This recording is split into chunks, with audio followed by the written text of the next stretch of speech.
নমস্কার বন্ধুরা, আপনাদের সবাইকে স্বাগত। বন্ধুরা, আজকের এই ভিডিওটি আপনার জন্য কুম্ভ রাশিদের জন্য খুবই গুরুত্বপূর্ণ।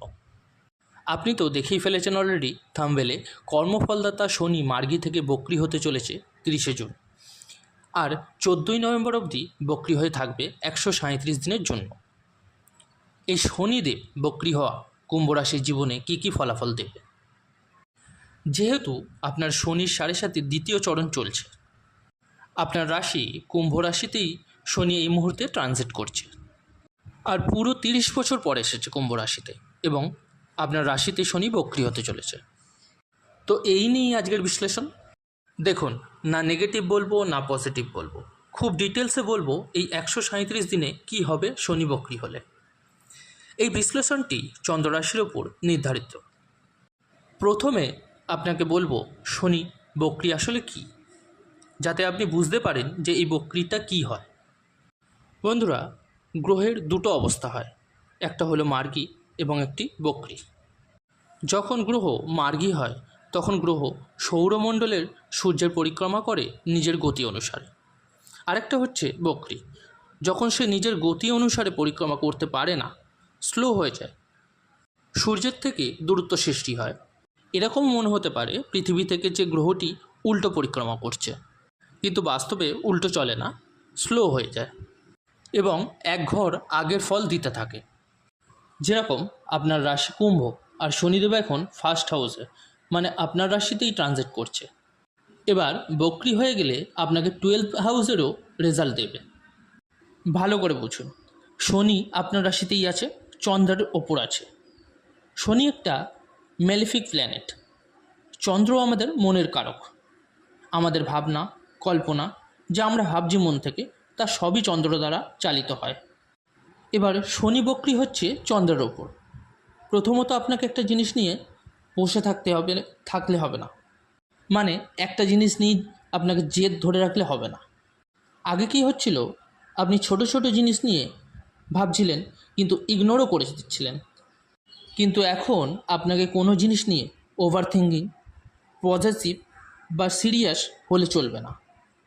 সেটা আপনার রিলেশান, ম্যারেড লাইফ, ফ্রেন্ডশিপ, এসব কোনো কিছু নিয়েই টেনশন করলে চলবে না, কারণ শনি বক্রী হবে চন্দ্রের ওপর। পুরো প্রভাবটাই পড়বে চন্দ্রের ওপর। তাই কোনো জিনিস নিয়েই আপনি সিরিয়াস হয়ে যাবেন না, বা খুব যাকে বলে ব্লাইন্ড ট্রাস্ট করে ফেলবেন না। খুব বেশি সামনের লোকের প্রতি ফ্র্যাঙ্ক হয়ে যাবেন না। তবে হ্যাঁ, আপনার মাথায় অনেক দুর্দান্ত আইডিয়া আসবে। Occult science, occult knowledge, deep knowledge, এসবের প্রতি ইন্টারেস্ট জাগবে। খুব চতুর চালাক হয়ে যাবেন। শনি 12 হাউসেরও রেজাল্ট দেবে, তখন ফরেন কানেক্টিভিটি ভালো হবে, ইম্পোর্ট এক্সপোর্ট, ম্যানুফ্যাকচারিং এগুলো ভালো হবে, কারণ শনি 12 হাউসের ফল দেবে। আর 12 হাউসে আছে মকর রাশি। যদি হসপিটাল বা মেডিকেল লাইনে কাজ করেন খুব ভালো, মেডিকেল রিলেটেড যে কোনো কিছু, ফার্মা কোম্পানিতে কাজ করেন বা নিজে ডাক্তার, ভালো ফল পাবেন আপনি। তবে হ্যাঁ, কিছু কিছু সময় দেখা যাবে যদি কোনো ট্যুরে ঘুরতে যান, সব থেকে খরচা আপনারই হবে, কারণ এই সময় আপনি খুব ইমোশনাল থাকবেন, অ্যাটাচ থাকবেন, তো এগুলো একটু লক্ষ্য রাখবেন। শনি 12 হাউসের ফল দেবে। যদি আপনি এমএনসিতে জব করেন তো অনেক সুবিধা পাবেন, চেঞ্জেস দেখা যাবে। যদি কোনো লং ট্রাভেল বা ফরেন ট্রাভেলে যেতে চান তো শনিদেব আপনাকে দূরযাত্রা করাবেন। এমনিতেই শনির 7.5 চলছে, দ্বিতীয় চরণ চলছে। 2020 থেকে আপনার শনির 7.5 শুরু হয়েছিল, তৃতীয় চরণ স্টার্ট হবে মার্চ 2025-এ। শনির 7.5 চন্দ্রের ওপর চলছে, তো আপনাকে মানসিক অবদান তো দেবেই। শনি যদি আপনার জন্মছকে ভালো থাকে তাহলে ব্যাপারটা আলাদা।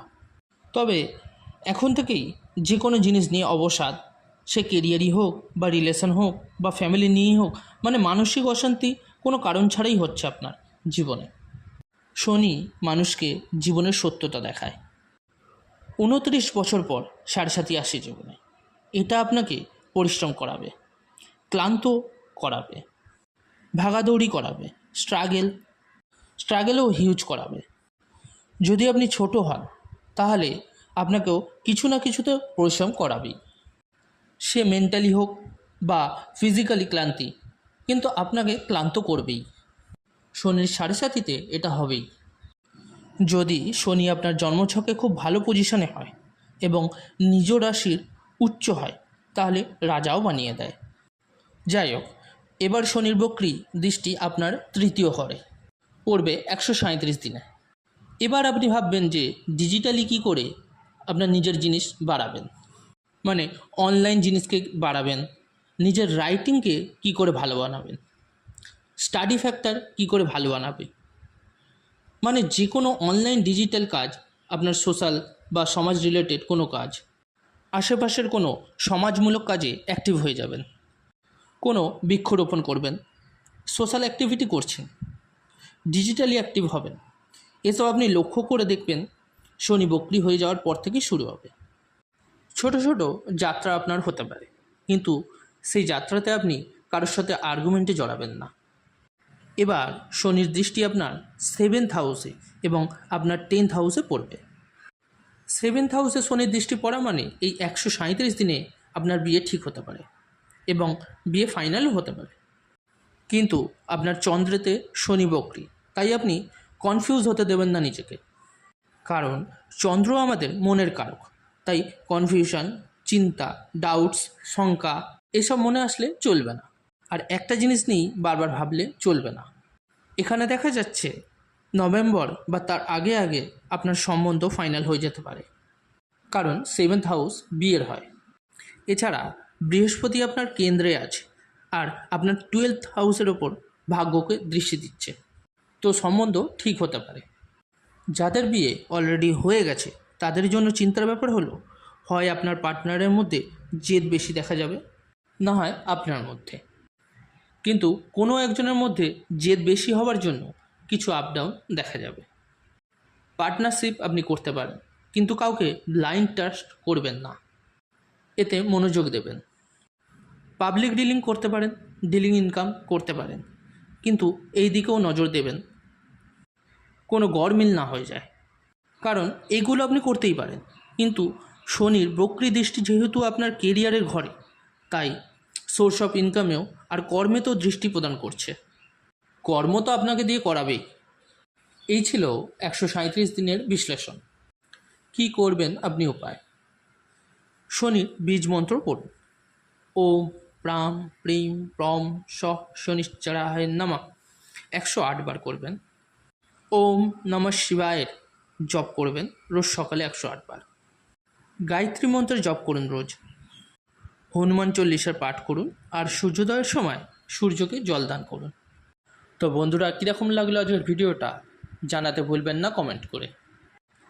লাইক, সাবস্ক্রাইব এবং শেয়ার করে পাশে থাকবেন। ধন্যবাদ।